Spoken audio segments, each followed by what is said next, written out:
AITA for confronting my college roommate 10 years later after discovering she plagiarized my thesis and built her career on it. I was reading an academic paper in my field last year, and I found passages I recognized. Then I found more. Then I found the methodology section I had spent 6 months developing.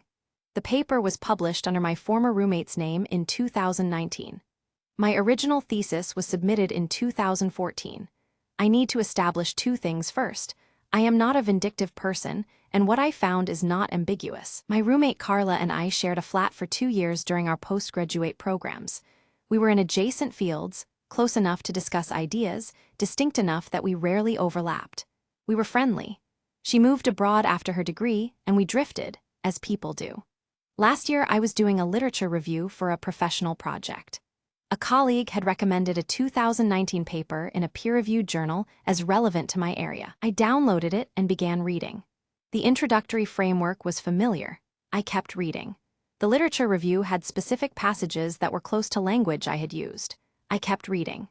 The methodology section, which I had spent approximately 6 months developing, and which my supervisor had described as the most original part of my thesis, was reproduced with modifications that I can only describe as cosmetic. I pulled up my original thesis, which I have saved. I compared them side by side. The paper was not identical to my thesis. It was constructed from it. Key original contributions had been reframed, restructured, and published under Carla's name 5 years after I submitted the original work that had never been published in a journal because I had left academia and moved into applied work. I looked up Carla's current position. She is an associate professor. The 2019 paper is her most cited work. It appears to have formed a significant part of her case for promotion. I did not contact her first. I contacted the journal's editorial board with a formal complaint of academic misconduct. I provided my original thesis with a submission timestamp from the university repository. I provided a detailed comparison document.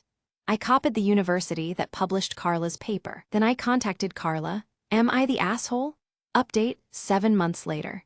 The journal opened a formal investigation. The university opened a parallel investigation. Both are ongoing, and I cannot discuss specifics. Carla contacted me 9 days after I filed the complaint. The message was 3 paragraphs long. The first paragraph denied everything. The second paragraph suggested the similarities were coincidental, that we had been working in adjacent fields, and it was possible we had arrived at similar frameworks independently. The third paragraph said she hoped we could speak privately before this got out of hand.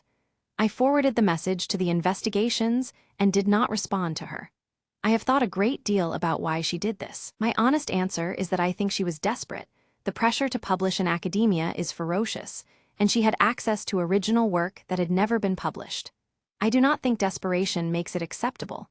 I think it makes it understandable and still unacceptable. My former supervisor from my postgraduate program contacted me when she learned about the investigation. She said she remembered my methodology chapter and had always hoped I would publish it. She said she was sorry it had been taken from me in the way it had.